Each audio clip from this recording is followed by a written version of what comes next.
Bonjour à tous et bienvenue pour la matinale, l'émission quotidienne de CMC Markets qui débute à 10 heures. Je suis Nicolas Chéron, analyste pour vous servir et nous sommes aujourd'hui le vendredi 12 août. C'est la dernière séance de la semaine et le titre du jour est une séance américaine historique. En effet, c'est la première fois depuis 17 ans que le Dow Jones, le Nasdaq et le Standard & Poor's, les trois principaux indices américains, inscrivent un nouveau record historique ensemble en séance. Donc voilà, ça fait très longtemps que nous n'avons pas eu ça. Nous sommes dans un marché particulièrement haussier aux États-Unis. En Europe, on a un magnifique rattrapage qui s'est opéré ces dernières semaines depuis le Brexit. Nous sommes toujours dans des marchés haussiers jusqu'à nouvel ordre et nous allons faire le point justement sur toutes les classes d'actifs. Bienvenue à tous pour cette matinale et puis on va pouvoir rentrer dans le vif du sujet. Comme tous les matins, voici un avertissement sur les risques concernant le caractère purement informatif de cette présentation et les CFD. Je vous laisse en prendre note. Je vous invite comme tous les matins à utiliser les fonctions de chat et de questions-réponses en haut de votre écran pour pouvoir converser avec moi. Comme tous les matins, on va voir ensemble les actualités marché, macro, actions, les statistiques économiques passées et à venir, une figure graphique reconnue par la plateforme de CMC Markets et bien évidemment, je répondrai à vos éventuelles questions. Alors, en termes d'actualité marché, les trois indices américains, Nasdaq, Dow Jones et S&P 500, ont tous trois marqué un nouveau record historique le même jour pour la première fois depuis 1999. C'est ce que je vous disais en introduction de cette émission. Le CAC 40, lui, a clôturé à 4500 points hier pour la première fois depuis le 23 juin, veille du Brexit. Il retrouve donc ses niveaux d'avant-Brexit. Le Stock 600, l'Eurostock 600 donc, retrouve également son niveau d'avant-Brexit au-dessus de sa moyenne mobile à 200 jours. Et puis le VIX évolue sur ses plus bas annuels à 12,6 points, signe que la complaisance est toujours présente. Et qu'est-ce qui a aidé ces indices américains à inscrire des nouveaux records, à l'Europe de continuer de monter? Eh bien, c'est le pétrole WTI. En effet, le pétrole était sous pression depuis la publication des stocks de mercredi. Jeudi, hier, il était en consolidation sur une zone de prix d'importance. Le WTI travaillait les 40,80-41. C'est ça, 40, 80, 41 dollars.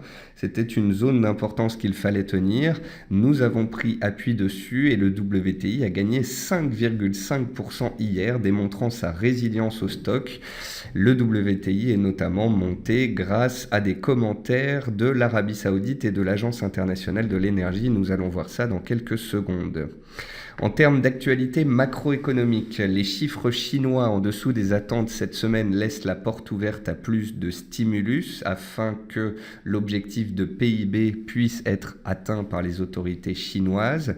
Donc comprenez par cela que généralement, quand on a des chiffres chinois de mauvaise facture, eh bien, ça a tendance à peser sur l'appétit pour le risque, mais lorsque l'ensemble des chiffres chinois sont inférieurs aux attentes, eh bien, cela limite un effet inverse, car pire les chiffres sont, plus les autorités chinoises sont susceptibles d'intervenir et de soutenir, et donc cela n'a pas un impact si négatif que cela. Concernant le pétrole dont je vous parlais il y a quelques instants, l'Arabie Saoudite laisse la porte ouverte à des discussions au sujet de la stabilité du marché pétrolier. Donc c'est les commentaires du ministre de l'énergie saoudien hier qui ont soutenu le pétrole. Et puis parallèlement à ça, on avait aussi l'AIE, l'Agence internationale de l'énergie, qui escompte un rééquilibrage du marché pétrolier en 2017, ce qui pourrait bien évidemment soutenir les cours. Concernant les indices US, 30 sociétés du S&P 500, dont Amazon, Alphabet, l'ancien Google, IBM et Walmart, ont clôturé hier à un plus haut d'un an, ce qui montre bien que c'est l'ensemble du marché qui monte et c'est de nombreux titres qui inscrivent de nouveaux records annuels ou historiques, donc on est bel et bien dans un marché globalement haussier. Sur les 240 sociétés du stock 600 qui ont publié à ce jour pour le deuxième trimestre, 62% ont dépassé les attentes au niveau des bénéfices, mais seulement 48% au niveau du chiffre d'affaires. Donc on est sur des chiffres qui sont corrects, mais on n'est pas sur des dépassements des attentes qui sont élevés. Aux États-Unis, pour faire la comparaison, c'est 77% des sociétés qui ont fait mieux qu'attendu. En Europe, vous voyez que c'est seulement 62%. Donc, on comprend pourquoi les actions européennes, quand même, sont en dessous des actions américaines. En plus de ça, en Europe, vous avez des risques politiques, des primes de risque à cause des bancaires, à cause de l'Italie, à cause du Brexit. Et c'est ce qui explique justement que l'Europe sous-performe les États-Unis. Et puis pour finir, John Williams, le président de la Fed de San Francisco, a indiqué s'attendre à ce que la Réserve fédérale relève ses taux d'intérêt avant la fin de l'année. Ce n'est pas une nouveauté. De nombreux membres de la Fed s'attendent à ce qu'il y ait une hausse de taux d'ici la fin de l'année. Je pense que c'est quelque chose de possible si les chiffres américains devaient être bons dans les semaines à venir. Et notamment aujourd'hui, cet après-midi, je m'attends donc aux ventes au détail et à l'indice du Michigan et je m'attends à une certaine volatilité sur le dollar américain. Concernant la Fed et une possible hausse de taux, je pense que le 2 septembre prochain, on aura la publication des NFP et cela, ce sera très important pour justement pour la perspective de relèvement de taux de la Fed d'ici la fin de l'année. Donc, on verra en fonction des chiffres américains ce que cela donne. Et tant que vous verrez le dollar américain soutenu en tendance haussière, eh bien, cela voudra dire que les marchés anticipent toujours cette possible hausse de taux. Côté entreprise, peu de news. Toshiba au Japon renoue avec les bénéfices grâce à sa restructuration récente.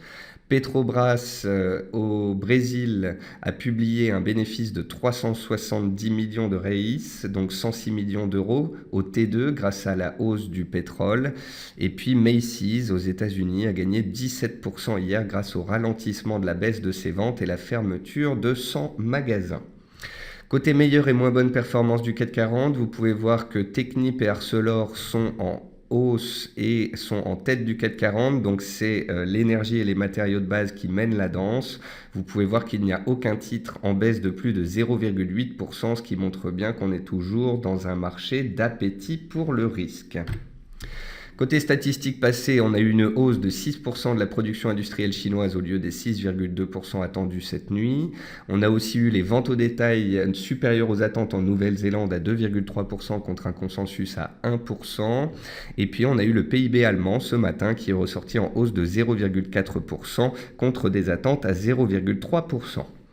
Concernant les statistiques à venir ce jour, à 11h, on aura le PIB en zone euro et les chiffres de production industrielle. À 14h30, on aura les ventes au détail, l'indice des prix à la production. Et à 16h, on aura donc l'indice de sentiment du Michigan qui sera la dernière statistique de la semaine. Les ventes au détail aux États-Unis sont attendues en baisse par rapport au précédent. L'indice du Michigan est attendu en hausse par rapport au précédent. Si le Michigan sortait en ligne avec les attentes et les ventes au détail sortaient en ligne, voire supérieures aux attentes, alors le dollar américain pourrait fortement en profiter et cela aurait un impact baissier sur les monnaies dénominées en dollars et les matières premières. Bien évidemment, inversement parlant, si les chiffres américains sont en dessous des attentes, cela pourrait engendrer des prises de bénéfices sur les indices et sur le dollar américain.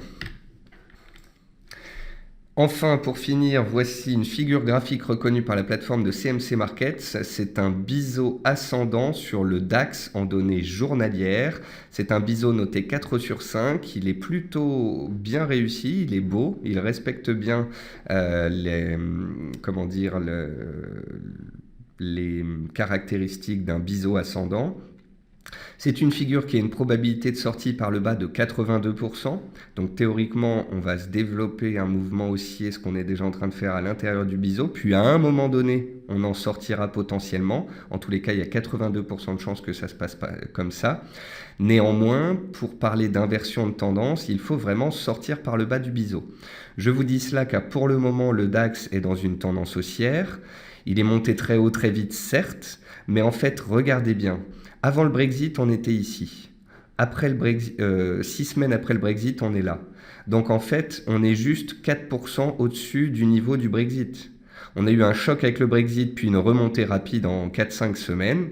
Et depuis ce niveau-là, on a gagné 4%. Donc on ne peut pas non plus dire qu'on est dans un mouvement qui soit historiquement puissant, exagéré et qu'on soit dans de l'euphorie. On est dans un beau mouvement haussier construit. Et si je vous parle de ce biseau, c'est parce que on peut avoir en tête que parce que les marchés sont montés très fortement, ils pourraient baisser par la suite.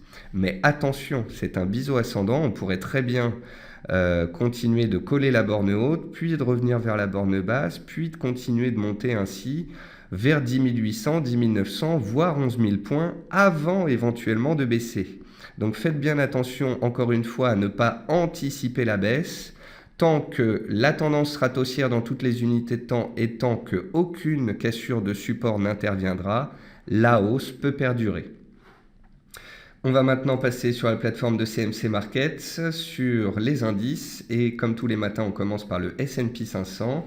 Le S&P 500 est haussier en données mensuelles, en données hebdomadaires et en données journalières. Il est gentiment venu prendre appui mercredi sur sa moyenne mobile à 15 séances. Jeudi, il est reparti à la hausse. Il a inscrit un nouveau plus haut historique en séance hier et en clôture.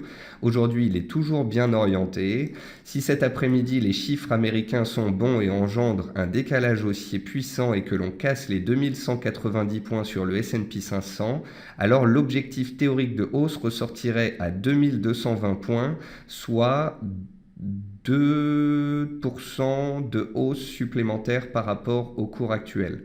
Et cela pourrait potentiellement emmener le CAC 40 à 4600 points, c'est plus haut annuel, et ça pourrait potentiellement emmener le DAX vers les fameux 11 000 points, le seuil psychologique et un objectif majeur de hausse. Au contraire, si les chiffres américains sont mauvais ou que les investisseurs prennent des bénéfices avant le week-end, eh bien on échouerait alors sous les 2188-2190 points et on pourrait consolider. Mais vous voyez que c'est soit une hausse, soit une consolidation. Pour qu'il y ait vraiment baisse, il faudrait qu'on arrive d'ici ce soir à casser les 2172 points. Donc il faudrait que le S&P, d'ici ce soir, à cause de mauvais chiffres, perde plus de 1% et casse son support à 2172 points les plus bas de la semaine pour qu'on parle d'un éventuel retournement baissier. Je ne dis pas que ce n'est pas possible, mais je vous dis que pour le moment, avec l'environnement de marché que l'on a, avec les statistiques que l'on a, eh bien pour le moment, la hausse est en place et on n'a aucun signal baissier pour le moment. Donc voilà, on verra cet après-midi avec les chiffres si on arrive à accélérer ou si au contraire on stabilise en attendant plus de catalyseurs la semaine prochaine. Concernant les indices européens, le DAX que voici est toujours dans un beau mouvement haussier construit. On a eu une hausse puissante, une consolidation il y a 2 semaines, on est reparti à la hausse. Dès cette semaine, dès le début de semaine, on a inscrit un gap haussier, puis on a accéléré mardi. Mercredi, on consolide. Jeudi, on confirme la hausse. Aujourd'hui, on consolide gentiment. Si les statistiques américaines sont bonnes, le DAX pourrait aller clôturer son gap annuel à 10 760 points. Au-dessus de cet objectif de prix, le prochain objectif, c'est la zone 10 950, 11 000 points et un seuil psychologique majeur. Cet objectif des 11 000 points, je le retrouve par effet de balançoire en prenant le mouvement haussier que l'on a eu entre le 11 février et le 21 avril. On avait eu un fort mouvement haussier ici du DAX en début d'année après sa chute du mois de janvier et début février. Donc ici, on avait eu un beau mouvement haussier de 20%. Ensuite, on a consolidé avec le Brexit, on a eu un choc, on est revenu sur un point bas. Et quand on reporte la hausse ici entre février et avril au point bas du Brexit, ça donne un objectif théorique ici dans la zone des 10 950, 11 000 points. Bien évidemment, comme tous les matins, je vous donne l'invalidation du scénario haussier. Pour que la hausse puisse être remise en question, il faudrait que l'on casse un support. Le support, ce sont les 10 630 points, les plus bas d'hier et avant-hier. Seule une cassure de ce support inviterait à la prudence et à la neutralité. La prudence, on peut l'être prudent puisque on a déjà pris 15% de hausse en l'espace de 5 semaines, mais être prudent ne veut pas dire ne plus être haussier. Pour le moment, l'analyse technique est haussière et il n'y a rien qui vous empêche d'être haussier sur le DAX. Seule une cassure de support viendrait rendre la configuration un peu plus neutre. Ça ne voudrait pas forcément dire qu'on se retourne à la baisse, mais ça voudrait dire que le rythme haussier que l'on connaît depuis plusieurs semaines pourrait connaître enfin une pause. Donc voilà, cet après-midi, si on casse le support, on se poserait des questions, mais tant qu'on est au-dessus de ce support, la hausse pourrait perdurer. Concernant le CAC 40, c'est la même chose que sur le DAX. Alors tous les jours, bien évidemment, le CAC 40 teste une résistance. Un jour, il teste la MM200. Le lendemain, il teste les 4470. Aujourd'hui, il teste les 4510. Tous les jours, on peut lui trouver une résistance à ce CAC 40. Mais vous voyez qu'à chaque fois, jusqu'ici, les résistances cèdent. Comment est-ce que je peux vous aider à lire le graphique pour faire moins attention aux résistances? Eh bien, en fait, je vous invite tout simplement à les retirer. En tendance haussière, les résistances sont théoriquement faites pour être dépassées et ce, tant que la tendance haussière perdure. Donc plutôt que de mettre des résistances tous les 50 points qui correspondent à des seuils historiques précédemment testés, je vous invite tout simplement à cadrer la hausse avec d'une part une oblique haussière qui passe par tous les plus bas et d'autre part des supports horizontaux. Si le CAC 40 venait à casser son oblique haussière ce soir ou en début de semaine prochaine, eh bien cela voudrait dire qu'à très court terme, il n'est plus fortement haussier, mais simplement haussier en tendance haussière. Si le CAC 40 venait à casser un support horizontal précédemment acquis, une résistance devenue support, ici les 4440 points, seuil de la moyenne mobile à 200 séances, alors on parlerait d'inversion de vapeur, de retournement de tendance et de changement d'état de marché. On passerait d'un marché haussier à un marché de nouveau neutre. Pour que le CAC 40 redevienne baissier et donne des signes de retournement, il faudrait casser les 4400 points. Donc autant vous dire que potentiellement, c'est pas demain la veille. Donc voilà, plutôt que de regarder les résistances tous les 40 points, relevez vos supports au fur et à mesure de la hausse. Tant qu'on ne casse pas de support, on peut continuer de monter et ce, pas indéfiniment, mais tant que l'appétit pour le risque perdurera. Voilà, donc tant qu'on est au-dessus des supports obliques, tant qu'on est au-dessus des supports horizontaux, jusqu'à nouvel ordre, les marchés sont haussiers. Cédric me dit quel est le premier support sur le DAX. Eh bien, le support sur le DAX, je vous l'ai dit, ce sont les 10 630 points. Ce sont les plus bas d'hier et les plus bas d'avant-hier. Seule une cassure des 10 630 points, soit le récent plus bas, eh bien, mettrait un peu un bémol à la hausse. La définition d'une tendance haussière par la théorie de Dow, c'est la première chose que vous apprenez en analyse technique. Une tendance est haussière lorsque les plus hauts sont de plus en plus hauts et lorsque les plus bas sont de plus en plus hauts. Si un plus bas vient à casser, alors la tendance haussière passe neutre. Nous avons donc des plus bas de plus en plus bas depuis à peu près 10 jours. Tant que le plus bas récent à 10 630 points ne sera pas cassé, la hausse peut perdurer. Seule une cassure d'un plus bas changerait la donne. Voilà. Donc voilà, les US sont haussiers, l'Europe est haussière. Bien évidemment, à chaque fois qu'on grimpe d'1%, on arrive à proximité de résistance. Mais comme je vous l'indique, comme je vous l'explique, tant que les plus bas sont de plus en plus hauts, les acheteurs ont la main, on peut continuer de grimper. Et ce, jusqu'à nouvel ordre. Et ce, tant que le VIX reste bas. Donc vous voyez que le VIX est en tendance baissière. Le VIX, c'est l'indice de la peur, c'est l'indice de la volatilité. Lorsque le VIX se tend, c'est signe de volatilité et généralement de mouvement baissier sur les marchés. Tant que le VIX est dans une tendance baissière et ne casse pas de résistance, eh bien le VIX est baissier et c'est synonyme de complaisance sur les marchés. Jean-Jacques me dit, comme sur le DAX, il y a aussi un biseau ascendant sur le CAC, donc à surveiller une cassure des 4470 points. Oui, Jean-Jacques, je suis d'accord. Sur le DAX comme le CAC, ça monte très vite, très haut. Alors 4470 points, ce serait la rupture de l'oblique haussière ici que vous voyez sur mon graphique. Par contre, le support, pour moi, il est à 4440 points. C'est la moyenne mobile à 200 séances qui était très importante puisqu'on avait bloqué dessous en avril, en mai, en juin, en juillet. Donc le fait de l'avoir dépassé en août fait que tant qu'on est au-dessus de 4440 points et de la MM200, le CAC a un biais haussier. Donc oui, Jean-Jacques et les autres, on peut faire attention, on peut être prudent, on peut ne plus être à l'achat si on ne se sent pas bien à l'achat. Mais pour se sentir bien à la vente, il faudrait 1. Un échec sous résistance, 2. Une support de cassure de court terme, 3. Une cassure de support journalier. Et ça, on n'en a pas pour le moment, donc n'attendez pas de moi que je vous parle de baisse potentielle pour le moment. Concernant les actions françaises, étant donné qu'on est dans un marché plutôt haussier, on a très peu de baisse ce jour, on a des consolidations de mouvements haussiers récents. Vous voyez Ubisoft qui consolide un petit peu parce que le titre est un peu en surchauffe. Ubisoft, depuis le début de l'année, gagne quand même 30%. On retrouve ensuite des titres comme Accor, qui sont des titres du CAC 40 qui sont peu performants. On retrouve peu de titres en baisse de plus de 1%, donc vraiment on est toujours dans un marché d'appétit pour le risque.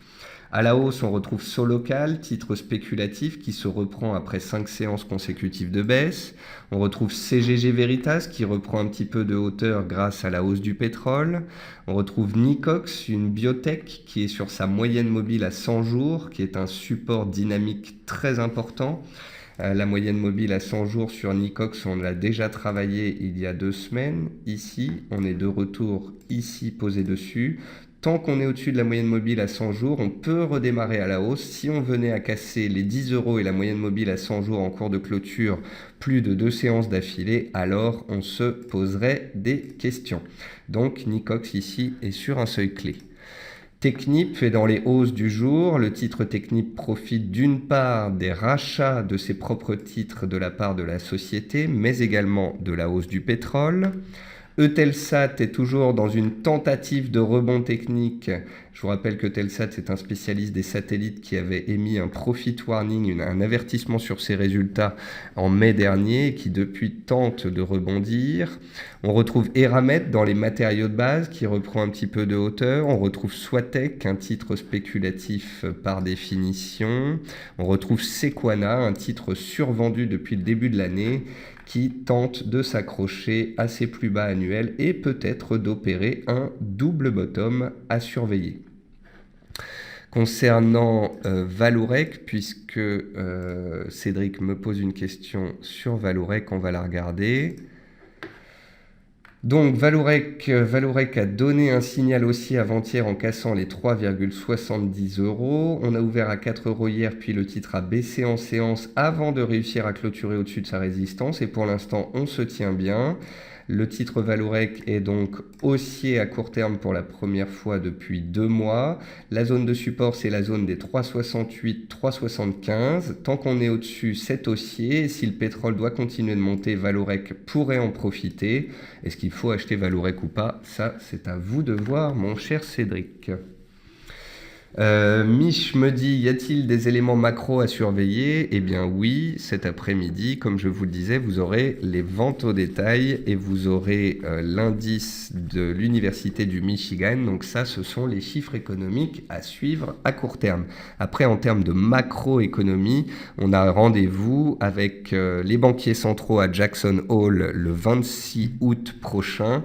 Puis on a rendez-vous avec la BCE et la Fed au début du mois de septembre. On va faire un tour sur les matières premières. Le blé continue de travailler la zone des 400-420 cents sur son support mensuel. Le gaz a pâti de la publication de ses stocks et vous voyez bien que le gaz qui était en tendance haussière est désormais en tendance baissière à court terme. Les cours de l'argent continuent de latéraliser dans un range. Ensuite, les cours du maïs continuent de travailler leur plus bas annuel, mais pour l'instant, il n'y a pas une réaction sur ce support, donc je ne vous en parle pas plus que cela. Si on avait à un moment un beau chandelier de retournement sur le maïs, ce serait intéressant, mais pour l'instant, rien à dire. Sur les cours de l'or, je vous ai écrit une analyse que j'ai publiée sur le site hier.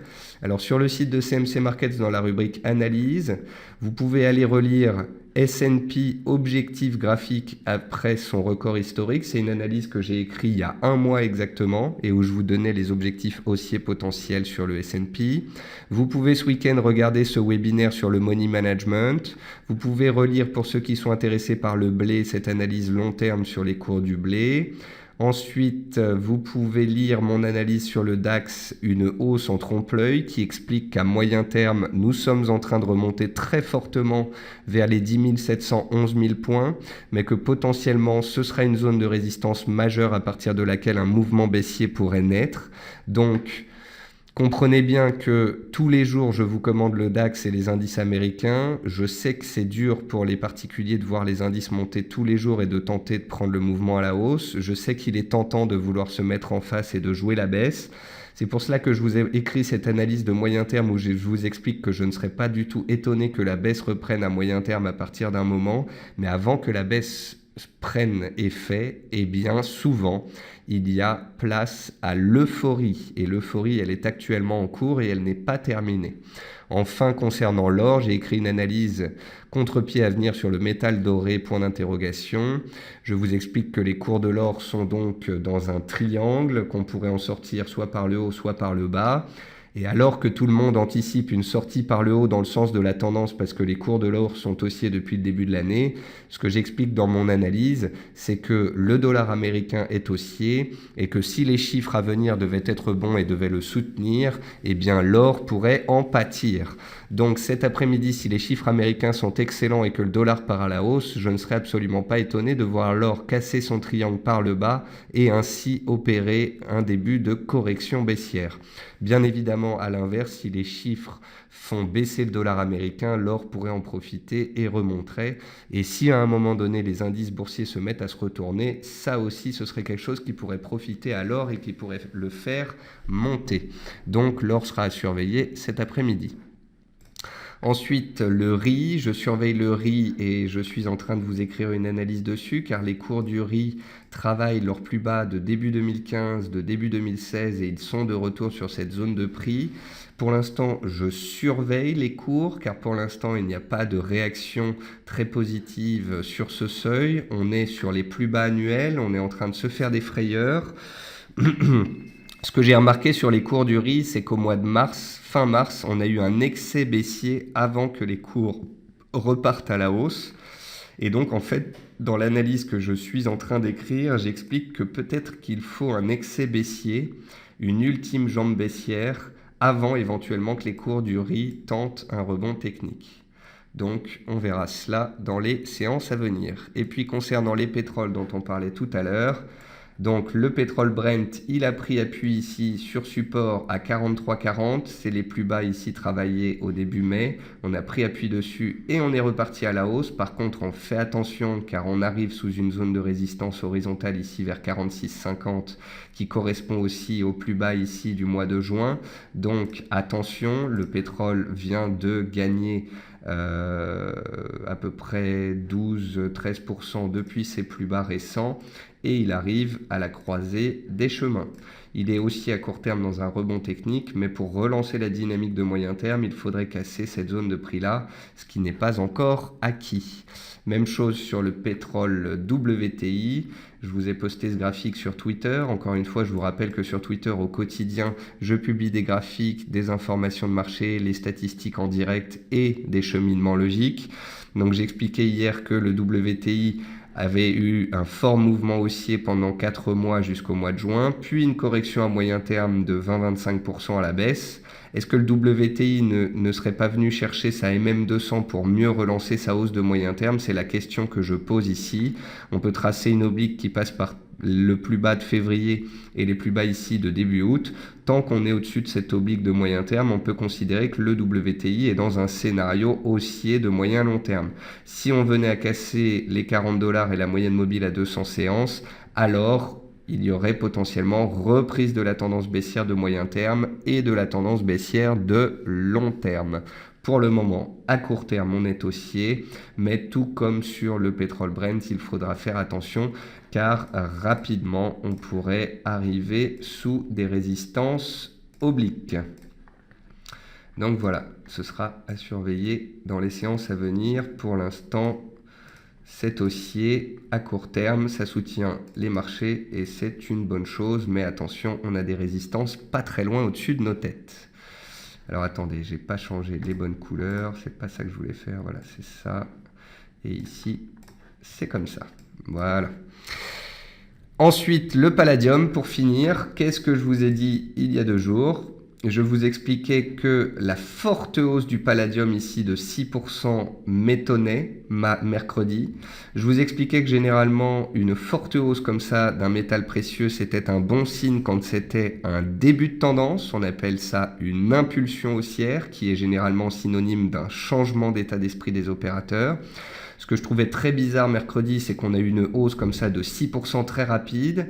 Je vous expliquais que j'avais l'impression que cette hausse avait accéléré parce qu'on avait cassé les plus hauts annuels et qu'on avait donc été chercher tous les stops des vendeurs. Et je vous expliquais aussi que j'étais très dubitatif sur cette hausse car elle était violente, elle apparaissait après un mouvement haussier linéaire de 30%.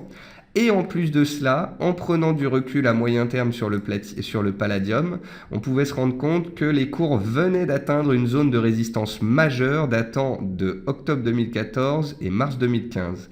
Donc, ça nous donnait la puce à l'oreille, ça voulait dire que peut-être que c'était une fin de mouvement haussier.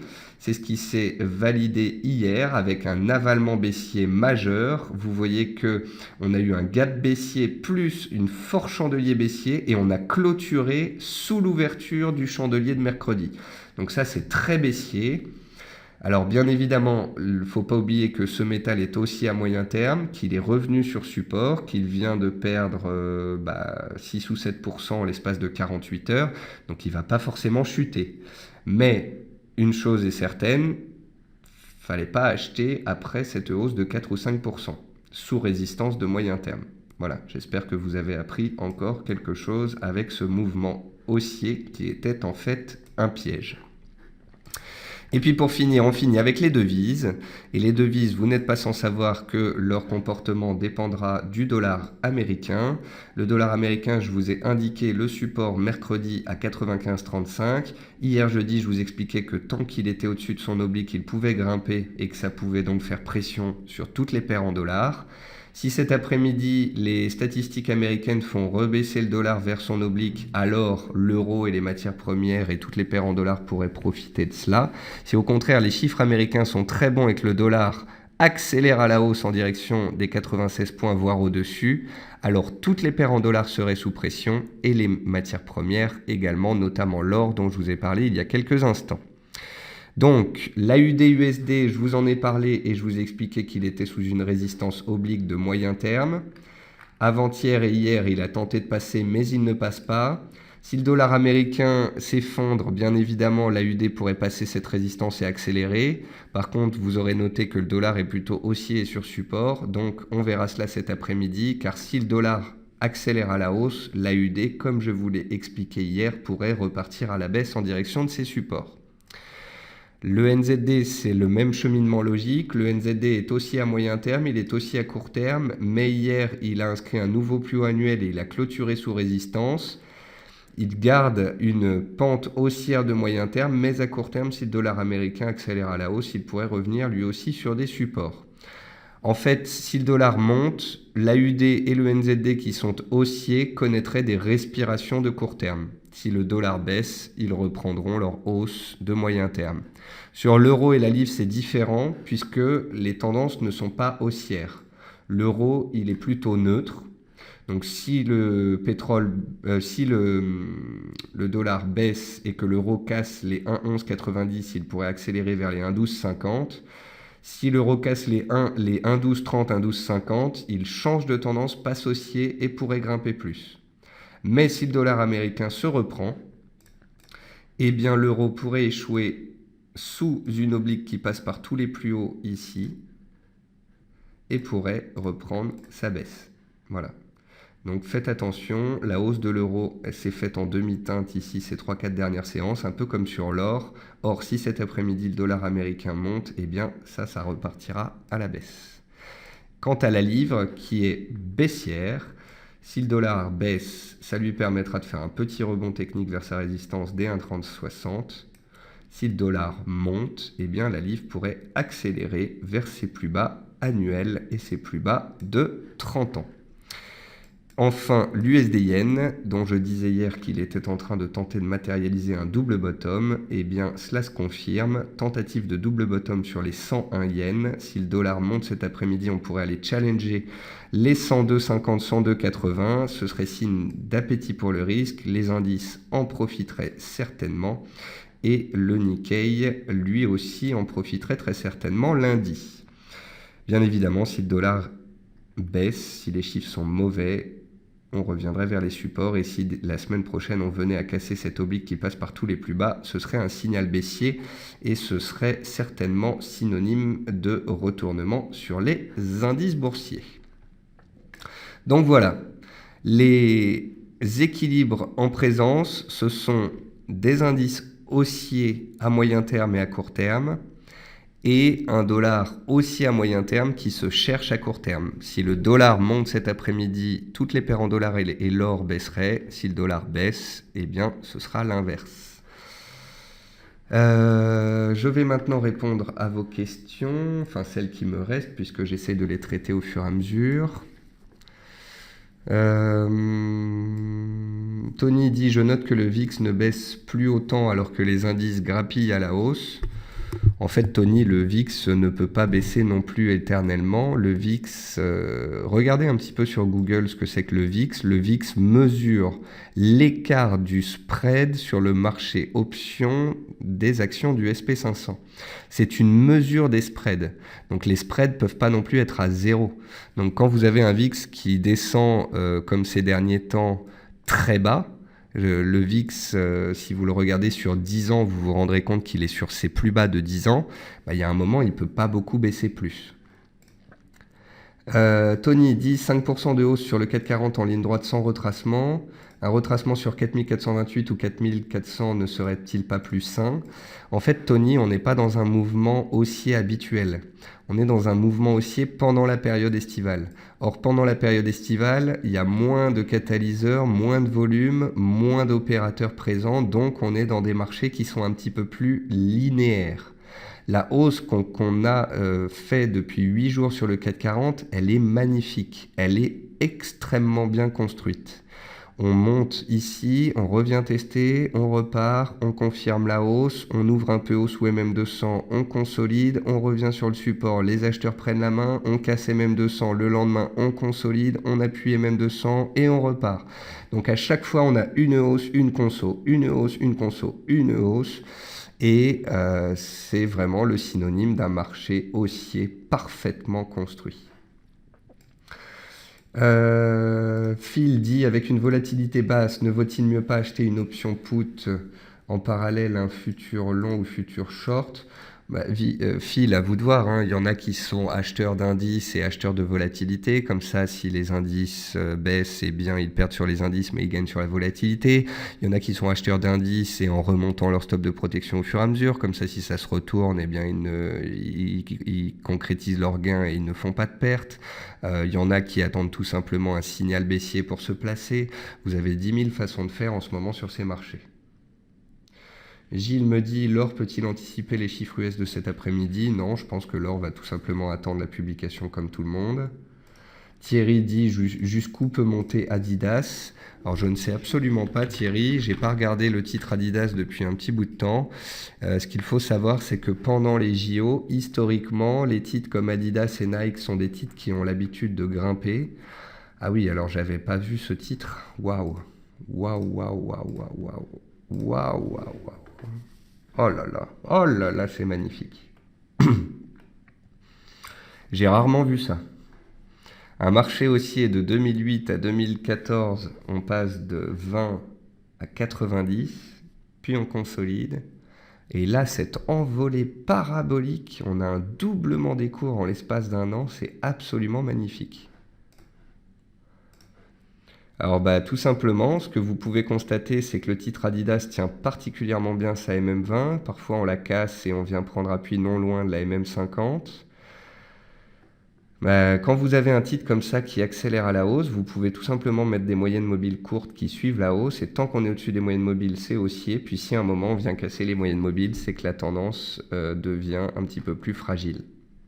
Donc c'est typiquement le genre de configuration sur laquelle, tant que c'est haussier, il vaut mieux se laisser porter. Par contre, si à un moment donné vous avez une belle figure de retournement baissière, une cassure des moyennes mobiles courtes, là vous avez un retournement de tendance. Mais généralement, on dit que dans une tendance haussière parabolique, chercher le point haut, ça peut faire très mal. C'est la raison pour laquelle, sur les indices américains, je vous invite depuis des mois à attendre un retournement plutôt qu'à l'anticiper. Robert me dit: j'aimerais avoir ton avis sur 2 livres, Guide complet de l'analyse technique pour gestion de vos portefeuilles boursiers par Thierry Clément aux éditions Maxima, et l'analyse technique pratique et méthode de Thierry Béchu.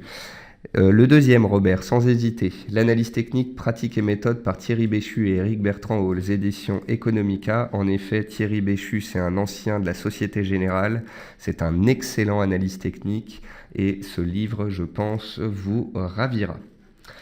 Voilà, il est 10h40, on a fait 40 minutes de matinale, j'ai répondu à vos questions, on a fait le tour des marchés. Vous savez ce qu'il en est, les marchés sont haussiers parce que pour l'instant il y a une absence de mauvaises nouvelles et des banquiers centraux qui sont en soutien. Les chiffres économiques sont corrects, les résultats d'entreprise sont bons, il n'y a pour l'instant aucun catalyseur ni aucun signal baissier et je continuerai de le répéter au quotidien jusqu'à ce que signal baissier s'ensuive. Voilà, je vous souhaite à tous un très bon appétit, une très bonne séance et un bon week-end. Je ne serai pas là lundi puisque lundi c'est férié. Je vais profiter tout comme vous d'un week-end de 3 jours. Je vous retrouve donc mardi avec grand plaisir à 10h pour la matinale. Au revoir à tous.